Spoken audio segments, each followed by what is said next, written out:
청소년교회 우리 가족들, 친구들, 여러분 안녕하세요. 네, 믿음의 대화 시간이 다시 돌아왔습니다. 이번 주는 37과 말씀으로 리포메이션이라는 제목입니다. 말씀으로 우리의 삶이 어떻게 개혁될 수 있는가, 변화될 수 있는가에 대해서 잠깐 생각해 볼 텐데요.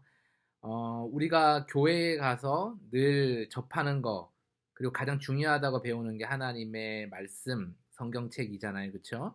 근데 그것이 그냥 교회에서 예배 드릴 때 쓰는 어떤 도구가 아니라 정말 내 삶의 기준이 되고 내 삶을 더 윤택하게 혹은 더 뭐라고 할까요? 드라마틱하게 바꿀 수 있는 그런 객체가 아닌 주체로서의 중요한 어떤 것이다 라고 우리가 생각할 수 있으면 우리 삶이 조금 더 바뀔 수 있겠죠. 그러니까 하나님 안에서 내가 바뀐다라는 건 사실은 말씀 안에서 바뀐다라는 것이니까 우리가 이 과를 통해서 과연 말씀이 내 삶을 얼마나 바꾸었고 바꾸어 갈 수 있을까 함께 고민하면서 이 짧은 시간을 함께 누렸으면 좋겠습니다. 시작할게요.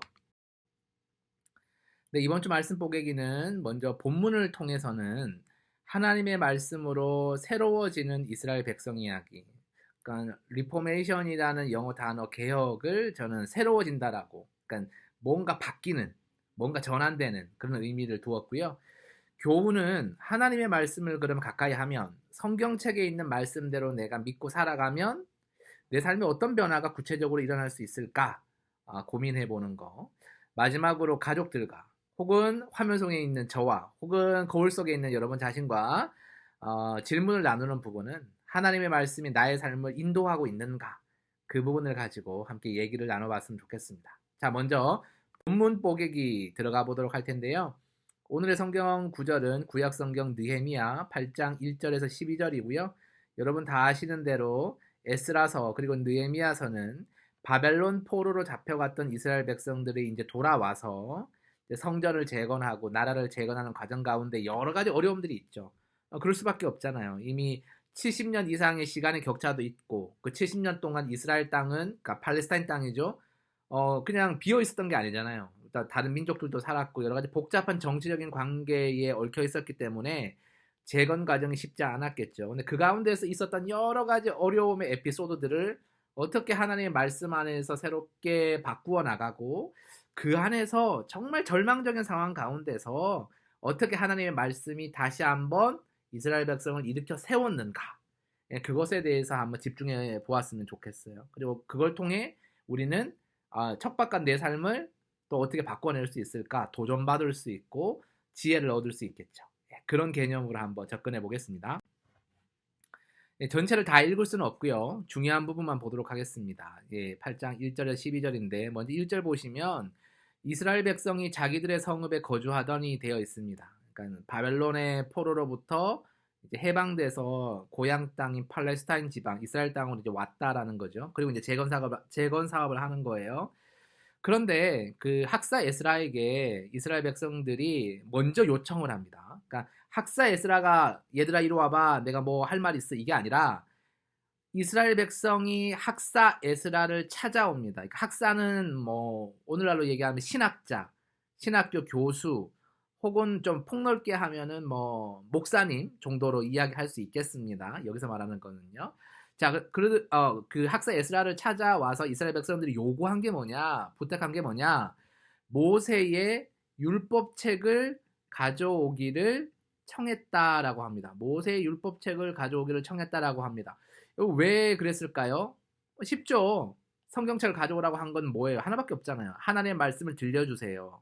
하나님의 말씀을 가르쳐 주세요. 왜 그랬을까요, 이스라엘 백성이? 너무 힘들거든요. 너무 아프거든요.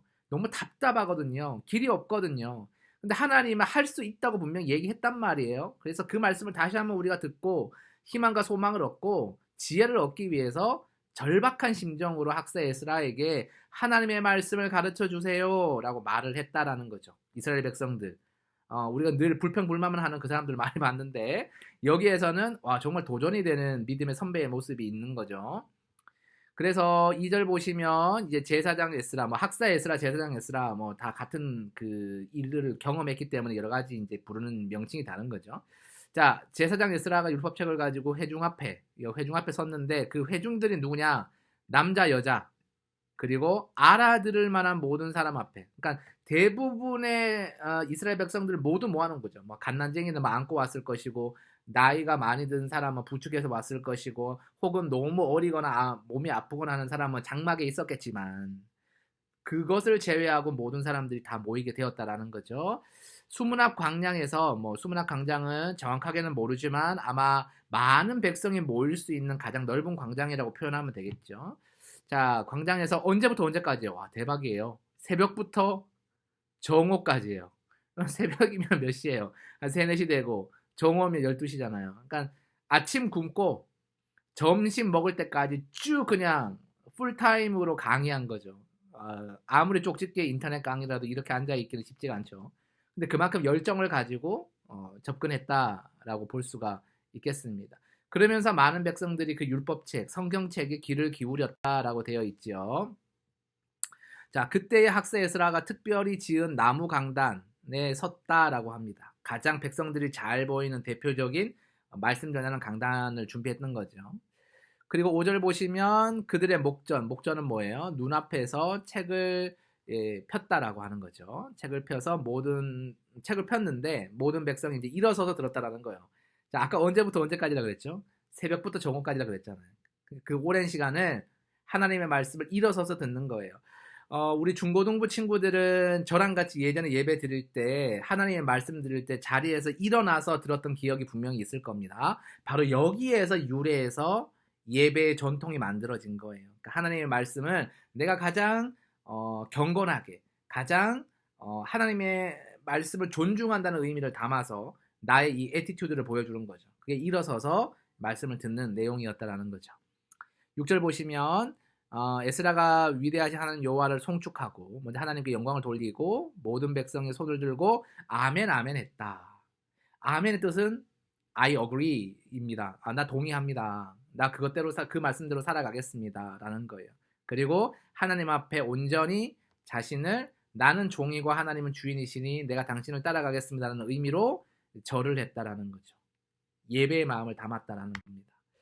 자, 8절 보시면 단순히 율법책, 성경책을 낭독, 읽어준 거, 리딩한 것뿐만이 아니라 그 뜻을 어떻게 했다고요? 해석했다라는 거예요. 해석이 중요합니다. 삶에 적용했다라는 부분이죠. 구체적으로 이 말씀을 가지고 이렇게 살아라 얘기했다는 거죠. 그걸 다 들으니까 백성들이 어떻게 해요? 울었다. 여러분, 우는 건 뭐죠?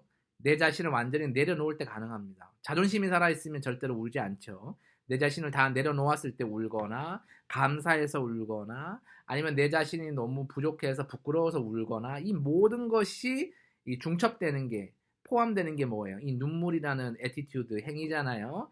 근데 이 눈물을 보여줬다는 건 뭐예요? 내 삶이 변화될 수 있는 준비가 되었다. 그러니까 리포메이션이 가능한 상태가 되었다라고 말할 수 있겠죠. 그리고 나서 백성들이 그 하나님이 주신 그 말씀의 기쁨과 말씀의 즐거움에 이제 마음껏 취한 거죠. 그래서 여러 주변의 사람들과 함께 먹고 마시고 나누어 먹으면서 쉽게 하면 잔치했다는 거죠. 기쁨이 있으니까 크게 즐거워했다라는 거예요. 무엇 때문에? 하나님의 말씀 때문에. 다시 말해서 하나님의 말씀 때문에 크게 즐거워했더니 내 삶이 변화되게 되었다라고 해석할 수 있겠죠. 자, 보겠습니다. 말씀을 선포하는 삶. 여기에 온 세상이 있는데 그 온 세상의 한가운데 꼭대기에서 내가 하나님의 말씀을 들고 세상 가운데 선포하며 나아가는 것이죠. 그런 이미지를 한번 찾아봤어요. 다시 말해서 우리 삶의 기준, 나의 기준이 하나님의 말씀이 되는 것을 의미하죠. 말씀 가운데 백성 앞에 하나님의 율법책을 낭독했다라는 거잖아요. 무슨 얘기일까요? 모든 백성의 삶의 방식을 기준할 수 있을 만큼 성경책은 하나님의 온전한 지혜를 담고 있는 거예요. 그래서 부끄러워. 세상 사람들은 성경을 이야기하지도 않는데 내가 뭐 성경책 알아서 그걸 마치 머릿속에 명언 외우듯이 외우고 다니는 게 의미가 있을까? 이런 게 아니고요. 하나님이 이 땅을 만드신 걸 믿는다면 하나님 말씀대로 운영의 방식에 따라 기준 삼아서 말씀 따라 순종하면 내 삶이 분명히 바뀌어질 수 있다는 걸 믿는 거죠. 그리고 세상을 향해 나아가는 거. 이게 바로 믿음의 사람이에요. 그런 사람이 리포메이션, 세상을 개혁하고 나를 체인징, 바꾸어 갈 수 있는 사람이 되는 거예요. 말씀의 힘을 여러분 믿고 나아가면 좋겠습니다.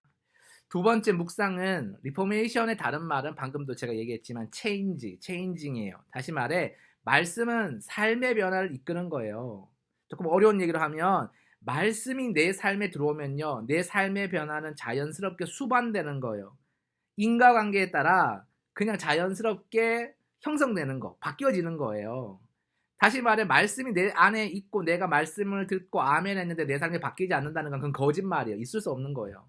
음식을 마음껏 먹고 배가 든든하면 그 다음날 어딜 가야 돼요? 좀 지저분한 얘기 죄송하지만 화장실 가야 돼요. 이거는 인체 인과관계잖아요. 이건 자연스러운 자연의 법칙이에요. 마찬가지로 말씀을 내 영으로 먹었으면 내가 세상 가운데 흘려보낼 수 있는 건 내 삶의 변화에 따른 기쁨과 즐거움, 선한 영향력이라는 거예요. 그래서 우리가 하나님의 말씀을 붙들고 내 삶을 바꿀 수 있고 혁신할 수 있고 개혁할 수 있는 건 하나님의 말씀이라는 선포가 참 중요하다라는 겁니다. 교훈 보겠습니다. 첫 번째 교훈, 하나님의 말씀을 가까이 하면 어떻게 되느냐? 생각의 전환을 가져요. 사고의 전환이라는 거예요. 여러분 생각이 바뀌지 않으면 행동이 바뀌지 않고 행동이 바뀌지 않으면 내 삶이 전혀 바뀌지 않습니다. 인풋이 바뀌지 않는데 아웃풋이 어떻게 바뀌겠어요? 맨날 똑같은 거 들어가면 똑같은 거 나오는 거예요. 그렇죠? 근데 하나님의 말씀으로 내 삶의 기준 삼으면 내 생각이 아니라 하나님의 생각이 가득 차기 때문에 하나님의 역사가 드러나는 결과물이 내 인생을 통해서 쏟아지는 거예요. 되게 멋지겠죠, 그렇죠? 두 번째로 말씀 가까이 하면 어떻게 되느냐? 환경에 좌우되지 않는 삶을 사는 거예요. 환경에 좌우되지 않는 삶. 뭐 조금 나쁜 일이 있으면 내 인생 끝났어. 좋은 일이 있으면 역시 나는 달라. 이게 아니라 좋든 나쁘든 비가 오든 햇볕이 뜨든 태풍이 불든 상관없이 내 인생 하나님 편에 있으니 흔들리지 않는다라는 믿음이 있는 거죠. 그런 사람들은 훨씬 악조건의 컨디션이 닥쳐와도 이겨낼 수 있는 확률이 훨씬 높아요. 그러니까 우리가 신앙 얘기하면서 확률 얘기하는 게 조금 뭐 이상하게 들릴 수도 있지만 그러나 분명한 것은 우리가 하나님 안에서 흔들리지 않는 한, 마음이 단단한 한 절대로 쉽게 흔들리지 않기 때문에 쓰러지지 않는 거예요. 그러니까 성공 아니면 승리할 수 있는 확률이 당연히 높은 거죠. 그러니까 너무 당연한 얘기죠. 마지막 세 번째 하나님 말씀 가까이 하면 어떤 걸 얻게 되느냐? 비전을 꿈꾸며 살아가는 사람이 돼요. 그러니까 어떤 게 갖춰져서 좋다. 나 성공할 수 있겠다. 이건 세상적인 방법이고 아무것도 없어요. 뭐 내가 내세울 게 없어요. 근데 하나님이 내 삶의 주인이 되신다라는 그 믿음을 가지면 비록 내가 지금 가진 게 없어도 하나님이 나를 이끌어 주실 거야. 이게 내가 승리할 수밖에 없다는 강력한 믿음의 근거가 됩니다. 이거보다 더 큰 근거는 없는 거예요. 그렇죠? 그걸 믿고 살아가게 된다라는 거죠.